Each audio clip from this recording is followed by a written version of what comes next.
Hi there, my name is Kate Jasper, and I chose to do my informative speech on social media, and more specifically, about how social media has changed the lives of humans and has changed our world. Social media has to be one of the greatest developments of human history. It has connected humanity like never before. It has changed the way that people do business with companies, providing their own social media accounts to interact in real time with customers. Social media has helped people find a better way to connect and communicate with one another. We can quickly see what's going on in our communities and around the world with social media. So I'm going to be starting out with the history of social media. So social media channels have been everywhere since the early 2000s, and it has been growing ever since at exponential rates.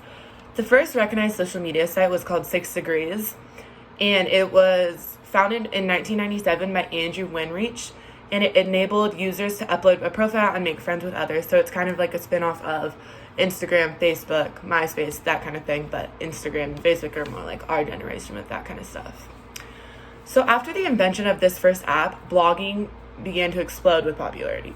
Sites like MySpace, LinkedIn gained popularities in the early 2000s. These apps are like kind of a spin-off of the 6 Degrees app. By 2006, Facebook and Twitter both became available to users throughout the world. And these are like two of the most popular social media sites that everyone has. These sites remain some of the most popular social networks on the internet. Other sites like Tumblr, Spotify, Foursquare, and Pinterest began popping up to fill specific social networking niches. Like for Spotify, you have the music, but you don't need a social media platform like that, as the same as Instagram and stuff like that. Next, I will be talking about how social media helps businesses. Social media works very well for businesses to promote themselves and attract new customers. Social media can also help businesses get off their feet so when they become bigger. I've just noticed from when I'm scrolling on my feed, for example, like I will have like small little businesses that come up and they'll probably have like maybe 1,000 followers, maybe more, maybe less. But it's like when that pops up on my feed, then I like know about it and I'm going to click on what it looks like. So that's kind of giving them more business. Maybe I'd be interested to buy something at that point. And I feel like that's also why a big thing, like why social media helps small businesses a lot. With nearly half the world's population using social media platforms, they're a natural place to reach new, highly targeted potential customers. Another good part about social media is that businesses can partner with influencers on social media. So like let's say everyone follows like their favorite famous people. So let's say I follow Kylie Jenner and she posts something about this little business. Well, maybe I'll be interested in it and click, kind of see what they're doing with that kind of thing, which also kind of helps because if they have like big stars and celebrities like doing that, then people are going to think, well, if they really like it, then I'll probably really like it and stuff like that. So according to Hootsuite, word of mouth drives 20 to 50% of purchasing decisions. When you get people talking about your product or company on social media, you build brand awareness and credibility and set yourself up for more sales. One key way to drive social word of mouth is to partner with influencers, people who have a large following on social media and who can draw the attention of the following to your brand, like I said kind of earlier. So another thing with businesses is it's good for promoting your content. Promoting your business through social media is a great way to smart, well-researched content in front of new groups of people, providing your expertise to people, growing your audience, and being able to grow your own business. So lastly, I'll be talking about the negative and the positives of social media because there's obviously a lot of back and forth conversation between the two of them as if it's really a good thing or if it's really a negative thing for our world. So even though social media can be great for some aspects of our life, it can also be negative because it can affect our mental health in negative ways, emotional securities, and sometimes a waste of time. So a study that was done said that it triggers more sadness and less well-being.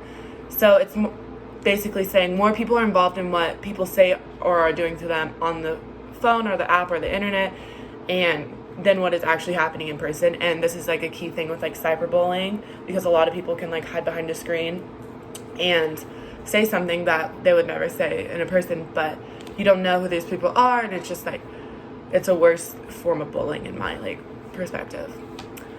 Social media can also cause people to compare themselves to like look to others, which is never like a good thing.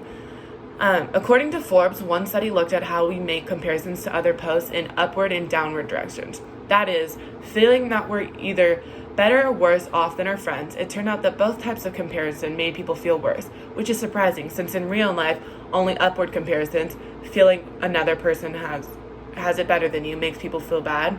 But in the social network world, it seems that any kind of comparison is linked to depressive symptoms. With the cyberbullying, suicide rates in teenagers has also gone up since social media has been becoming a bigger part of our lives. According to Pediatric EHR Solutions, when seeking reasons for adolescent suicide, it's tempting to place blame on social media. It is, after all, an all-encompassing medium for communication, entertainment, and creativity that many parents and pediatricians didn't experience for themselves as teens.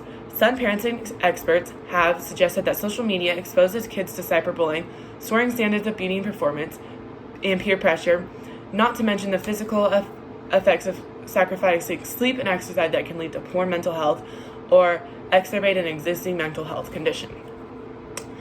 So even though teenagers can be affected negatively by social media, sometimes it can also affect people positively. So social media can strengthen friendships, can be a platform for doing good, and a place for personal expression. A lot of people post what they want, and that's kind of their way of expressing themselves. And especially this year in general, with the Black Lives Matter movement and the LGBTQ, a lot of people will be promoting like that on there. So that's also there. This year alone, with all the protests for BML, LGBTQ, social media was a very strong platform for both of these movements. In conclusion, social media affects a lot of parts of our life and plays a really big role in everything we do in our lives. It helps us hear about a bunch of new things, help businesses attract more customers, and affects our younger generations in positive, sometimes negative ways. All in all, social media is one of the greatest developments of history. Thank you for listening.